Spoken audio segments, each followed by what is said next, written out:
তবে এক ফার্স্ট আমি তোমাকে হত্যা করতে যাই, তুমি গায়ের মুসলিমের থেকেও নিকৃষ্ট।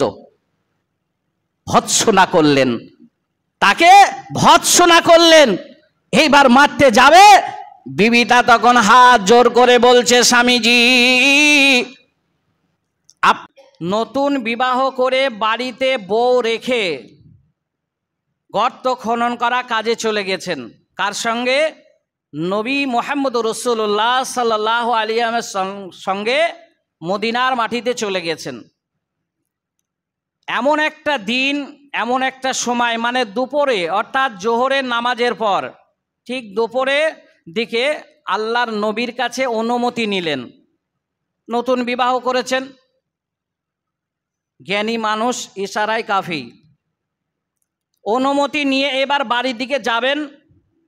আল্লাহর নবী সঙ্গে সঙ্গে ওই সাহাবীকে, ওই নওজোয়ানকে ডাকলেন, বলল, শোনো তুমি তো বাড়ি যাবে, ঠিক আছে বাড়ি যাও, কিন্তু আমরা যে গর্ত খনন করা কাজ করছি এ তো শত্রুর সঙ্গে মোকাবেলা, যারা ইসলামের দুশ্মন যারা, তাদের সঙ্গে টক্কর হবে আমাদের। না জানি পথে তোমাকে আটক করতে পারে ইহুদি খ্রিস্টানরা, তোমার উপরে হামলা হতে পারে, অত্যাচার হতে পারে, তবে নিরস্ত্র হওয়া যাবে না, অস্ত্র সঙ্গে নিয়ে যাও। তোমার যে হাতিয়ার, দেখেন না অনেক সময় মুরব্বী শ্রেণী মানুষগুলা বলে, এই মাঠে যাচ্ছিস, একটা ঠ্যাঙা নিয়ে যা হাতে করে। কেন খালি হাতে মাঠে যাস না? না জানি কখন কোথায় কি দেখবি, তখন সেইটাকে মারার জন্য ব্যতিব্যস্ত হবি, কোথাও কিছু পাবি না, তা হাতে একটা করে কিছু অস্ত্র নিয়ে যা। আল্লাহর নবী জনাবে মুহাম্মদুর রাসূলুল্লাহ সাল্লাল্লাহু আলাইহি ওয়াসাল্লাম ওই নওজোয়ানকে বললেন, তুমি বাড়ি যাও, বাধা দেব না, তবে অস্ত্র তুমি হাতে করে নিয়ে যাও। তোমার যে অস্ত্র রয়েছে এই অস্ত্রটা হাতে করে নিয়ে যাও। এইবার নিজ অস্ত্র খাপে ভরে, যেমন প্রশাসন বিভাগরা দেখবেন এরকম জায়গায় তারা যখন অস্ত্র রাখে, ওইভাবে ওই নওজোয়ান তার অস্ত্রটা খাপের ভেতরে ঢুকিয়ে এই জায়গায় পেছনে রেখে দিয়ে চললেন। গুড়ি গুড়ি পায়ে বাড়ি ফিরছেন। যেতে যেতে যেতে যেতে হঠাৎ করে দেখতে পেলেন, দূর থেকে দেখতে পাচ্ছেন রাস্তার ওপরে একজন মহিলা অপেক্ষা করছে আর পর পুরুষকে মুখ দেখাচ্ছে। একজন মহিলা দাঁড়িয়ে আছে, পর পুরুষকে মুখ দেখাচ্ছে, গল্প আলোচনা কথা বলছে। এই রকম ভঙ্গিমা, এই দৃশ্য দেখার পরে আস্তে আস্তে সামনের দিকে এগিয়ে যায়। যাওয়ার পরে একটু যখন নিকটে চলে যায়, তখন ওই নওজোয়ান দেখতে পেলেন ওই মহিলা অন্য কেউ নয়, আমি যে মেয়েটাকে নতুন বিবাহ করে ঘরে রেখে এসেছিলাম ওই মহিলাটা দেখছি নতুন পোশাক পরে রাস্তায় দাঁড়িয়ে আছি। তার মানে আমি নবী মুহাম্মদ রাসূলুল্লাহ সাল্লাল্লাহু আলাইহি সাল্লামের একজন সাহাবী, আর আমার ঘরে পরিবার, আমার স্ত্রী হয়ে পর পুরুষের সঙ্গে দেখা করবে, কথা বলবে, এটা কখনোই মেনে নিতে পারি না।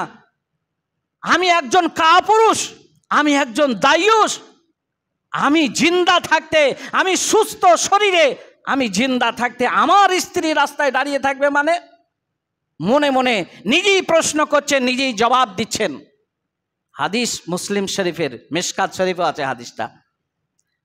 যখনই এই রকম দৃশ্য দেখতে পেলেন যে ওটা আমার স্ত্রী, আমারই পরিবার, অন্য কেউ নয়, এবার মাথা থেকে পা পর্যন্ত তার রক্ত টকবক করে ফুটতে লেগেছে। আমার স্ত্রীর চরিত্র এই হবে, আর আমি নবীর সঙ্গে এই রকম দিনের কাজের জন্য বেরিয়ে যাব, আমার সশরীরে আমি যুদ্ধ করতে যাব। আমার তো শহীদ হলে কোনো লাভ নেই, যদি আমি শহীদে মরেও যাই, আমার যদি মৃত্যু হয়ে যায়, আমার তো দায়ুসের খাতায় নাম থাকবে। সুতরাং আমার বিবির জন্য আমাকে জাহান্নামে যেতে হবে। সুতরাং আমি জিন্দা থাকতে, সুস্থ থাকতে, এই সুস্থ শরীরে সুস্থ মস্তিষ্কে আমি ওকে জিন্দা রাখবো না। আমি যেতে দেরি ওকে আমার এই অস্ত্র দিয়ে ওকেই আগে শুরু করব। সুবহানাল্লাহ, সুবহানাল্লাহ। একটা মিনিট ভাবুন কথাটা। যে আমি শহীদ হয়ে মারা গেলেও আমাকে জাহান্নামে যেতে হবে। কেন? আমার বিবির কারণে। আর আপনারা টাকা দিয়ে যাচ্ছেন বিবির হাতে, মাছ কিনে নিও, মাংস কিনে নিও, দোকান থেকে সবজিটা কিনে নিও। সেই সমস্ত মনীষীদেরকে বলছি, সেই সমস্ত ধর্ম পিপাসু মানুষদেরকে বলছি, এই হাদিসটা একটু মনে রাখার চেষ্টা করুন। সাহাবী গুটি গুটি পায়ে গেলেন, আর কোনো প্রশ্ন উত্তর করলেন না। ঠিক বিবির কাছাকাছি হয়েছে, ঠিক 2 থেকে 3 ফুট এর মাঝামাঝি, তখন অস্ত্রটা এরকম পেছন থেকে বার করে 2 হাতে এইভাবে ধরেছেন। একটাই নিয়ত, একটাই মন মানসিকতা তৈরি করেছে, আমি ওকে আর জিজ্ঞাসা না করে ওর গর্দান সোজা আমি এক কোপ দেব, যাতে করে ওর জমিন ওর মাথাটা পড়ে যায়। ঠিক এইভাবে অস্ত্রটা নিয়ে যখনই তার উপরে আঘাত করতে যাবে, বলল, তুমি আমার বিবি হয়ে এই খোলাময় রাস্তায় দাঁড়িয়ে থাকবে, আর আমি নবীর সঙ্গে যুদ্ধ করতে গিয়ে শহীদ হয়ে যাব, তোমার জন্য আমি জাহান্নামে যেতে পারবো না।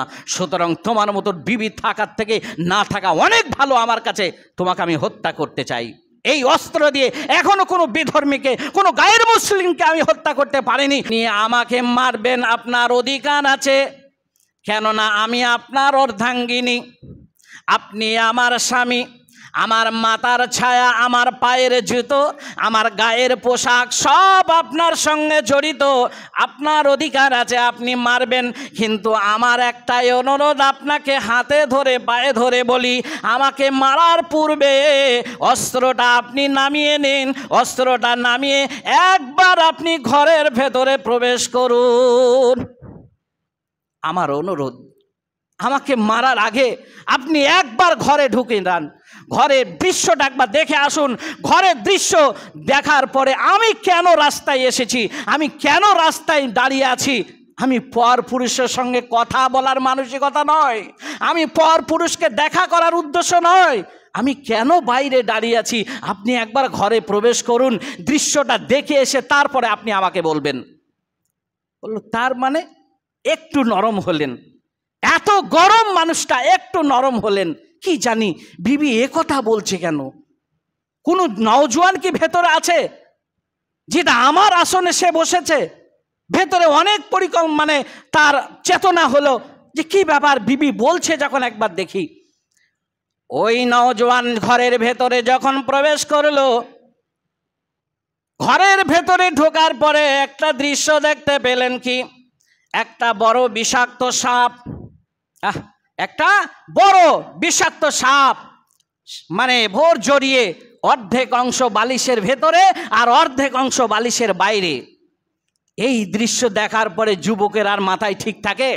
বলল, আমার বিবি তাহলে সাপের ভয়ে রাস্তায় বেরিয়ে আছে, তাহলে তো আমি অন্যায় করতে যাচ্ছিলাম, বিবিকে মেরে ফেললে হয়তো এখানে আমার বড় একটা পাপ হয়ে যেত। স্বামীজি তখন বিবিকে না মেরে ওই অস্ত্রটা আবার খাপ থেকে বার করে, ওই অস্ত্রটা খাপ থেকে বার করে সর্বপ্রথমে বিষাক্ত সাপটাকে গিতে দিয়ে তাকে বল্লমে করে মেরে দিয়ে তার নিজের অস্ত্রের মাথাতে, নিজের অস্ত্রের মানে আঘাতে করলেন কি, ওই সাপটাকে গেঁথে নিয়ে যখনই মারার পরিকল্পনা নিয়েছেন, এবার মেরে দেবে, যখনই অস্ত্রটা নিক্ষেপ করেছে, এইবার অস্ত্রটা ছেড়ে দিয়ে ছুটে বার হয়ে আসে রাস্তায়। ওই ঘর থেকে চোকাট যখনই বার হয়েছে, চোকাটের অর্ধেক ওদিকে, পূর্ণাঙ্গ বডি বার হয়নি, এদিকে মানে নওজোয়ান ছটপট করে কাটা কবুতরের মতো এই যুবক ছটপট করে, আর ওই দিকে বিষাক্ত সাপটাও ছটপট করে। আবু সাঈদ খুদরি রাদিয়াল্লাহু তাআলা আনহু বলছেন, আমি বুঝতে পারছি না যে নওজোয়ানের আত্মা আগে বেরিয়ে গেল না ওই বিষাক্ত সাপটা আগে মারা গেল, আমি বুঝতে পারছি না। তবে দুজনই মারা গেছেন। একবার বলবেন না, ইন্না লিল্লাহি ওয়া ইন্না ইলাইহি রাজিউন। যুবকটা মারা গেল। আর রহস্যটা কি? সময় আছে যখন বলে দিই, যে সাপটাকে মারলো, সাপটা মরবে, সাপটা তো ওকে দংশন করেনি, সাপটা ওকে কামড় দেয়নি, আর অস্ত্রটা ওই নওজোয়ানের গায়েও টাচ হয়নি, তাহলে মরলো কেন? সাপটা মরবে, তা নওজোয়ান মরলো কেন? শোনার লাগবে আপনাকে, শোনা দরকার আছে আপনাকে, অতি গুরুত্বপূর্ণ কথা। যখন যুবকও মারা গেল, সাপও মারা গেল। বিবি তখন, প্রাণের বিবি, ওই প্রাণের বিবি তখন গুটি গুটি পায়ে দিয়ে দেখছে, স্বামীর গায়ে হাত দিয়ে দেখছে, স্বামীও ঠান্ডা, সাপও ঠান্ডা, দুজনই মারা গেছে। কারণটা কি? আবু সাঈদ খুদরি রাদিয়াল্লাহু তাআলা আনহু তিনি নামাজরত অবস্থায় ছিলেন। এমন সময় নামাজরত অবস্থায় ছিলেন যখন ওই রকম দৃশ্য দেখার পরে সাপ মারার জন্য সাথীরা যখন যাচ্ছিল, অন্য ওই হাদিসের প্রথম অংশ বলছি, যখন তার যুবক আবু সাঈদ রাদিয়াল্লাহু তাআলা আনহু সহ যখন তার ভাইরা, তার বন্ধুরা, সাথীরা যখন ওই সাপ দেখে যখন মারতে যায়, আবু সাঈদ খুদরি রাদিয়াল্লাহু তাআলা আনহু নামাজরত অবস্থায় হাত দিয়ে তিনি ইশারা করছেন, ইশারায় বোঝাতে চাচ্ছেন তোমরা সাপ মারিও না, তোমরা ওখানে দাঁড়িয়ে যাও, আমি নামাজটা শেষ করি। নামাজরত অবস্থায় তিনি ইশারা করে বোঝাতে চাইলেন। নামাজ শেষ হয়ে গেল, এইবার নামাজ শেষ করে বলছে এই সাপটাকে তোমরা মারিও না, অতক্ষণ মারিও না, ওই পাশের ঘরে তোমরা একবার ফিরে এসো। দৃশ্যটা দেখে এসো, একটা যুবক পড়ে আছে। এখনো হয়তো বুঝতে পারলেন না কি কারণে যুবকটা মরলো। তখন ওই আবু সাঈদ খুদরি রাদিয়াল্লাহু তাআলা আনহু বলছেন, তার সাথীদেরকে বলছেন, আল্লাহর নবীর হাদিস কি তোমাদের মনে নাই? আল্লাহর নবীর হাদিস কি তোমাদের মনে নাই? তোমরা কি মনে রাখতে পারো না? ঘরের ভেতরে যে সাপ রূপে যে মানে জন্তুটা তোমরা দেখছো, ওটা সাপ হতে পারে, নাও হতে পারে। ওটা সাপ হতে পারে, নাও হতে পারে। তবে ভালো করে শুনে নাও, ঘরের ভেতরে যে ঘরে তুমি বাস করো, ওই বাসস্থানে কোন সাপ যখন দেখতে পাবে, হঠাৎ করে তোমার মারার অধিকার নাই। হঠাৎ করে তুমি মারতে পারবে না। কি করবে? কমপক্ষে তুমি 2 থেকে 3 বার তাকে আওয়াজ দাও, তাকে চলে যেতে বলো, তাকে যাওয়ার অনুমতি দাও, যাওয়ার সুযোগ তাকে দাও। 3 বার বলে দাও। 3 বার বলার পরে যদি সেই সাপটা যদি এখনো সাপ রূপে থাকে, এখনো যদি তোমার ঘরে থাকে, তাহলে জানবে ওটা শয়তানের ভেতরে বাঞ্ছা, সুতরাং তাকে মারার অধিকার আছে, কোনো সমস্যা নাই, মেরে দাও। কিন্তু বলার আগে তুমি মারতে পারো না। তাই ওই নওজোয়ান বিবির কথা শুনে ঘরের ভেতরে সাপ দেখে কোনো কথা না বলে ডাইরেক্ট সাপটাকে অস্ত্র দিয়ে মারতে শুরু করেছে। ওখানে মারাও যা, সেটা সাপ ছিল না, জিনের ভেতরে এক শ্রেণী ছিল, যার কারণে তাকে মারার জন্য তার ভাই ভাতিজা যারা ছিল তারা কি আর ছেড়ে দেবে? তারা ছেড়ে দেয়নি, এই নওজোয়ানকে মেরে দিল। তাহলে এখান থেকে পরিষ্কার হয়ে গেল কি, যে ঘরের ভেতরে বাসস্থান যেটা, সেখানে সাপ দেখলে হট করে মারা যাবে না, সেখানে মারার আগে আপনাকে ভাবতে হবে। তাহলে এখানে 2-3টে বিষয় আপনারা বুঝতে পারলেন। 1 নম্বর হলো যে ঘরের ভেতরে যেখানে বাসস্থান, সেই সাপটা হবে আপনি যদি নামাজি হন, কোরআন তেলাওয়াতকারী যদি হন, যদি পবিত্র থাকেন, তবে তো সবগুলাই কার্যকারী হবে। আর যদি বেনামাজি হন, যদি আপনার শরীর যদি অপবিত্র থাকে, যদি আপনার ভেতরে শরীয়তের কোনো লিবাস না থাকে, তাহলে আপনি বলবেন কেমন করে? তবে একসময় ঘোষণা হয়ে গেল, মহানবী মুহাম্মদ রাসূলুল্লাহ সাল্লাল্লাহু আলাইহি ওয়াসাল্লাম বললেন, শোনো, মদিনায় কিন্তু সব জিনরা কিন্তু কাফের নয়, কিছু জিন এখন ইসলাম কবুল করেছে। বলা যাবে না আলহামদুলিল্লাহ? যার কারণে তুমি ঘরে ঢুকে যদি এই দৃশ্য দেখতে পাও, তাদেরকে 3 মাস কিংবা 3 বার তুমি তাদেরকে সুযোগ দাও। 3 মাস কিংবা 3 বার তাদেরকে সুযোগ দাও।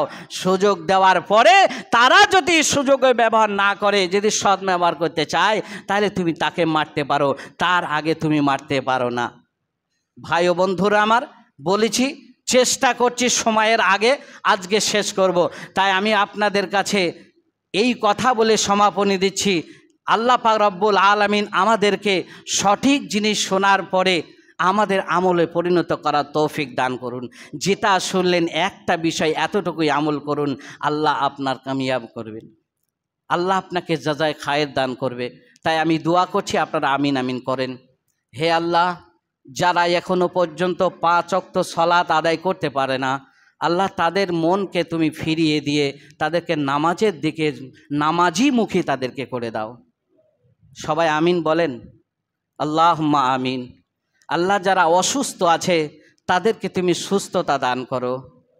আল্লাহ যারা কবরবাসী হয়ে গেছে, কারো স্ত্রী, কারো স্বামী, কারো ছেলে, কারো মেয়ে, কারো নিকট আত্মীয়, আল্লাহ দেশে বিদেশে যারাই কবরবাসী হয়ে গেছে তাদের কবরকে তুমি আল্লাহ সুস্থ রেখো, কবরে নূরের আলো দিয়ে জান্নাতের বিছানা দিয়ে ভরে দিও। আল্লাহ আমাদের দোয়া, আমাদের সাদকার অপেক্ষায় তারা চাতকের মতো চেয়ে আছে। আল্লাহ আমরা অন্তঃস্থল থেকে তাদের জন্য দোয়া করছি। তবে মাঝখানে ওই ঘটনার একটা কথা ছুটে গেছে, ওইটা বলে দিই। সেটা হলো কি, যখন ওই নওজোয়ান যখন মারা গেছে তখন এই আবু সাঈদ খুদরি রাদিয়াল্লাহু তাআলা আনহু সহ সাহাবারা গিয়ে আল্লাহর নবীকে ঘটনাটা শোনালেন। শোনানোর পরে বলছেন, ইয়া রাসূলুল্লাহ, ওই নওজোয়ান আমাদের খুব প্রাণ প্রিয়, খুব দরদি ছেলে ছিল, সাথী ছিল আমাদের। আপনি একটু দোয়া করে দেন না, আপনি একটু দোয়া করেন। আপনি দোয়া করলে না জানি আল্লাহ ফিরিয়ে দিতে পারে, ওই নওজোয়ান যাতে আবার জিন্দা হয়ে যায়, আপনি একটু দোয়া করে দেন। এই কথাটা গিয়ে যখন আল্লাহ রসুলকে বললেন, তখন আল্লাহ রসুল সাল্লাল্লাহু আলাইহি সাল্লাম বললেন, আবু সাঈদ খুদরি রাদিয়াল্লাহু তাআলা আনহু সহ সাহাবীদেরকে বললেন, আমি ওই দোয়া করতে পারবো না, তবে তোমরা সবাই তার জন্য ক্ষমার দোয়া করো। আল্লাহুম্মা আগফির লাহু আল্লাহুম্মা সাব্বিতহু, আল্লাহুম্মা আগফির লাহু আল্লাহুম্মা সাব্বিতহু। তোমরা সকলে মিলে তার জন্য ক্ষমার দোয়া করো, তবে ফেরার দোয়া আমি করতে পারবো না। কেন? প্রথমে আয়াত দিয়ে আপনাদেরকে বুঝিয়েছি, আইনামা তাকুনু ইদরিকুমুল মাউত ওয়ালাউ কুনতুম ফি বুরুজিম মুশাইয়্যাদা। আমি মুহাম্মদ সাল্লাল্লাহু আলাইহি সাল্লাম বিশ্বাস করি, আমি মুহাম্মদ সাল্লাল্লাহু আলাইহি সাল্লাম ভরসা করি। কার ওপরে? ওয়া আলা রাব্বিহিম ইয়াতাওয়াক্কালুন। আমি আল্লাহর ওপরে ভরসা করে বলছি, ওই নওজোয়ানের মৃত্যু ওই সাপের ওই ওসিলা দিয়ে তার মৃত্যু হবে, এটা লিখিত ছিল, যার কারণে আমি ফেরার দোয়া করতে পারি না। কথাটা নিশ্চয়ই বুঝতে পেরেছেন যে আমি মুহাম্মদ সাল্লাল্লাহু আলাইহি ওয়াসাল্লাম তার জীবিত দোয়া আমি এই জন্য করতে পারি না, তার মৃত্যু ওটাই লিখিত ছিল। সুতরাং ঘটে গেছে, আল্লাহ রাব্বুল আলামিন ঘটে, ইন্না লিল্লাহি ওয়া ইন্না ইলাইহি রাজিউন। সুতরাং তার ওপরে কলম চালানোর মতন আমার জ্ঞান নেই, আমি চালাতে পারবো না। তাই ফেরার দোয়া করলেন না, ক্ষমার দোয়া করতে বললেন। অর্থাৎ তাকে আল্লাহ ক্ষমা করে দিক এবং তার কবরে যেন আল্লাহ তাকে ধৈর্য ধারা তৌফিক দান করুক, প্রশ্নোত্তর যাতে সহজ হয়ে যায়, তিনি যেন উত্তর দিতে পারেন।